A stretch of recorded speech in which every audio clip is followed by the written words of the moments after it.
తీతుకు రాసిన తీతుకు రాసిన పత్రిక 2వ అధ్యాయం 11-12 వచనాలను చదువుకుందాం. తీతుకు రాసిన పత్రిక 2వ అధ్యాయం 11-12 వచనాలు. యాలయనగా సమస్త మనుషులకు రక్షణకరమైన దేవుని కృప ప్రత్యక్షమై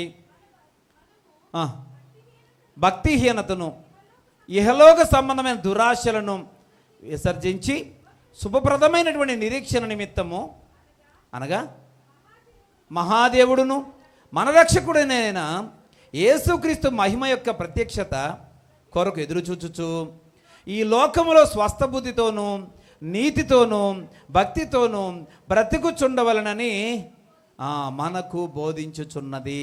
ఆ మొదటి మాట మరొకసారి చదివితే, సమస్త మనుషులకు రక్షణకరమైనటువంటి దేవుని కృప ప్రత్యక్షమై. దేవునికి స్తోత్రం. పిల్లరా, ఎప్పుడైతే దేవుని ప్రత్యక్షత అనుభవంలోకి మనం వెళతామో మనకు రక్షణ అనేది ఉంటుందండి. ఏముంటుంది చెప్పండి? రక్షణ అనేది ఒక అద్భుతమైన కవచం లాంటిది. పిల్లరా, ఈ కవచాన్ని మనం కలిగి ఉంటే ఏ విషయంలోనూ మనం భయపడాల్సిన అవసరం లేదు. దేవునికి స్తోత్రం. పిల్లరా, కరోనా వచ్చినప్పుడు మాస్క్ పెట్టుకోకపోయినా పర్లేదండి. ఏ కవచం ఉంటే ఇంక ఈ కవచాలు ఏం అవసరం లేదండి. ఈ కవచాలు అవసరం లేదు. దేవుని యొక్క రక్షణ అనే కవచం మనకుంటే మనం కాపాడబడతాం. దేవునికి స్తోత్రం. మనం ఆదరించబడతాం. పిల్లరా, మనం స్వస్థపరచబడతాం. ఏ రకమైనటువంటి కీడు మనకు సంభవించకుండా మనం తప్పించుకోగలుగుతాం. అంత మాత్రమే కాకుండా ఈరోజు ఈ రక్షణ అనే కవచం మనం తోడుగా ఉండడం ద్వారా సాతాను ఎవరిని మింగుదునా అని చెప్పాలా? అపవాది ఎవరిని మృంగుదునా అని వెతుకుతూ తిరుగుతున్నాడట. సాతాను ఏం చేస్తున్నాడు? కొంచెం చెప్పండి పర్లేదు, కొంచెం చెప్పండి పర్లేదు.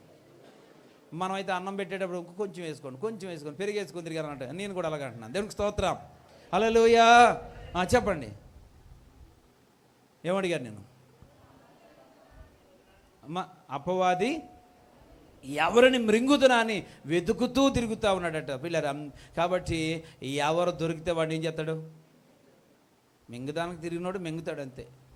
ఏం చేస్తాడంటే అలా చూస్తారేంటి? ఎవరిని మృంగుతున్నా అని తిరిగేవాడు దొరికితే ఏం చేస్తాడు? మింగుతాడు. పిల్లరా, కానీ దేవుని బిడ్డలకు రక్షణ అనే కవచం ఉంటే వాడు మనల్ని మింగాలనుకుంటాడు కానీ మింగలేడు అంతే. దేవునికి స్తోత్రం. హల్లెలూయా. మింగేస్తాడని పిల్లరా లోకలందరూ అనుకుంటారు కానీ ఆడు మనల్ని మింగడం. పిల్లలేక అది మనల్ని మృంగదు. ఎందుకు ఈ మాట జ్ఞాపకం చేస్తానంటే, దానియేలుని సింహాల బోన్లో వేయకముందు రాజుగారు అనుకున్నారు ఏమని? వీడిని నా ఆజ్ఞను ధిక్కరించాడు కనుక వీడిని సింహాల బోన్లో వేస్తే సింహం ఏం చేద్దాన్ని శుభ్రంగా తినిపడేస్తుంది అంతే అనుకున్నాడు. ప్రజలందరూ కూడా అలాగే అనుకున్నారు.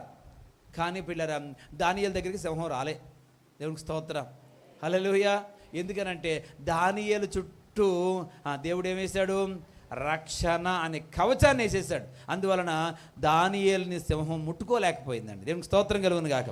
ఇది నన్ను దేవుని వాక్యం వింటున్న సహోదరులారా, మనమందరం కూడా మూడవదిగా మనకు ప్రత్యక్షత విషయంలో మనం ఎదురు చూస్తే రక్షణ అనేది మనకి ఇస్తాడు దేవుడు.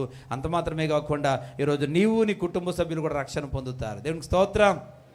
ఎందుకంటే ఈరోజు నీ కుటుంబంలో చాలామంది, నీ బంధువులు, అన్నదమ్ములు, అక్క చెల్లెండ్రు చాలామంది యేసుక్రీస్తు యొక్క రక్షణ ఎరగని వారిగా ఉంటూ ఉన్నారు. పిల్లరా, ఈరోజు వారిని రక్షించుకోవాల్సిన బాధ్యత మనకుంది. నీవు ప్రత్యక్షత కోసం ఎదురు చూస్తూ ఉంటే అదే సమయంలో నీ కుటుంబ సభ్యులందరూ రక్షణలోకి వస్తారు. స్తోత్రం చెప్దామా? ఒకసారి 2 చేతులెత్తి గట్టిగా స్తోత్రం చెప్పండి. పిల్లలు, ఈరోజు నీ కుటుంబ సభ్యులు మారాలి, నా కుటుంబ సభ్యులందరూ రక్షణ పొందాలండి, వారందరూ దేవుని సన్నిధికి రావాలి అన్నవారందరూ కూడా 2 చేతులెత్తి స్తోత్రం చెప్పండి. దేవుడు వారిని రక్షించాలనుకున్న వారందరూ స్తోత్రం చెప్పండి. ప్రియ దేవుని బిడ్డలారా, ఈరోజు ఆ రక్షణ అనేది మనం పొందాలంటే మనం ఏం చేయాలి? కొరింథీ పట్టణంలో ఉన్న సంఘం వలె దేవునికి ప్రత్యక్షత కోసము ఎదురు చూడాలి.